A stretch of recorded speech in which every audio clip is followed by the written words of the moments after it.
Hello friend, welcome back to my YouTube channel civil construction. आज का हमारा topic है grade of concrete.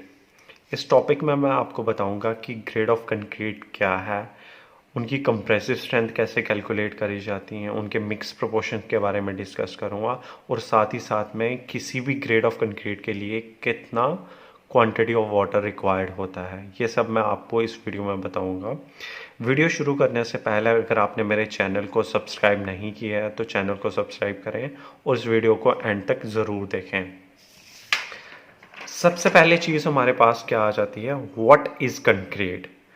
A concrete is a mixture of cement, sand, aggregate and water which hardens with time.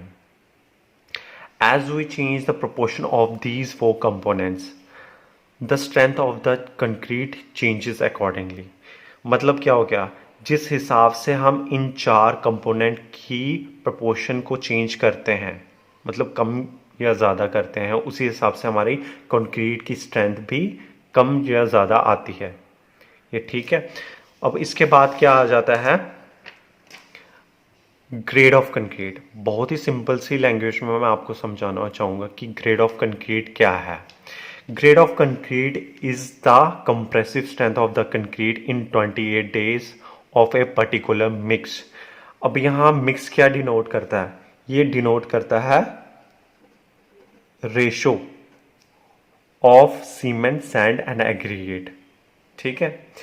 अब हमारे पास grades of concrete कौन कौन से हैं, M5 है, M7.5 है, M10 है, M15 है, M20 है, M25 and so on. M5 से M25 हमारे पास कौन से होते हैं, नॉमिनल मिक्सेस कहते हैं हम।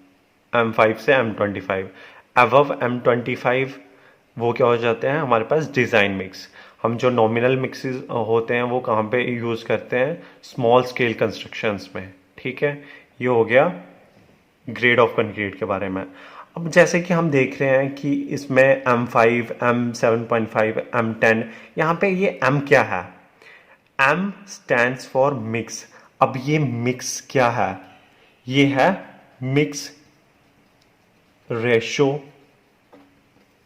Of concrete, that is cement, sand and aggregate कि किस प्रोपोर्शन में ऐड करे गए हैं।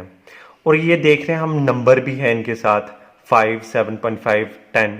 ये नंबर क्या है, number stands for characteristic compressive strength of the concrete in 28 days and it is expressed in newton पर mm²। ठीक है। अब क्या हो जाता है, हम कोई एग्जांपल ले लेते हैं M5 की। अब M5 का मिक्सिंग रेशियो क्या है, 1:5:10। ये क्या है, सीमेंट, सैंड एंड एग्रीगेट। मतलब अगर हम M5 का ग्रेड ऑफ कंक्रीट यूज कर रहे हैं, उसमें 1 पार्ट क्या होगा सीमेंट, 5 पार्ट क्या होगा सैंड और 10 पार्ट क्या होगा एग्रीगेट का। उसकी कंप्रेसिव स्ट्रेंथ कितनी होती है, 5 न्यूटन पर mm² इन 28 days। अब ये करते कैसे हम, इसके लिए हमें क्या करना होता है, एटलीस्ट 3 क्यूब्स हमें कास्ट करनी होती है, which is having it standard dimension of 150:150 and 150 mm की डायमेंशन में हम 3 क्यूब्स कम से कम कास्ट करते हैं at a standard temperature of 27 degree Celsius, और उसे टेस्ट करा जाता है आफ्टर 28 days। और जो भी 28 days के बाद हमारी इन 3 की मीन स्ट्रेंथ आती है, तीनों क्यूब्स की मीन स्ट्रेंथ आएगी, वही कहलाती है हमारी compressive strength of that particular grade. Now the question is why 28 days, why not 20, why not 40 days। So इसके लिए मैंने एक टेबल बनाया गया है which shows the compressive strength of the concrete with its age. After 1 day the concrete achieves almost 16% of its compressive strength, After 3 days, the concrete achieves 40% of its compressive strength. After 7 days, 65%. After 14 days, 90%. And after 28 days, 99%. तो इस table में हम क्या देख रहे हैं कि जो कंक्रीट है it achieves almost 90% of its compressive strength in first 14 days, और नेक्स्ट 14 डेज में क्या है, from 14 to 28 days only 9% compressive strength is achieved. तो इससे हम क्या बोल सकते हैं कि कंक्रीट जो है वो गेन करता है अपनी strength in the initial days, in the first 14 days. In the next 14 days, the rate of increase of strength decreases. ठीक है, और हम देख रहे हैं कि almost 99% of the compressive strength is achieved in 28 days, which is almost equal to final strength. This is why we take 28 days strength for design and evaluation purposes. ठीक है, अब नेक्स्ट हमारे पास एक और टेबल है, इसमें क्या है, ग्रेड्स ऑफ कंक्रीट मेंशन है and there mix proportion and the quantity of water required per 50 kg of the cement in litres.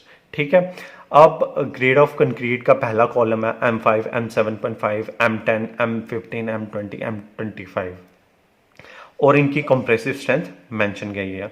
अब नेक्स्ट है मिक्स प्रोपोर्शन, कि हम अगर हमें M5 grade of concrete use करते हैं तो उसमें कितना पार्ट सीमेंट का होना चाहिए, कितना पार्ट सैंड का होना चाहिए, कितना पार्ट एग्रीगेट का होना चाहिए।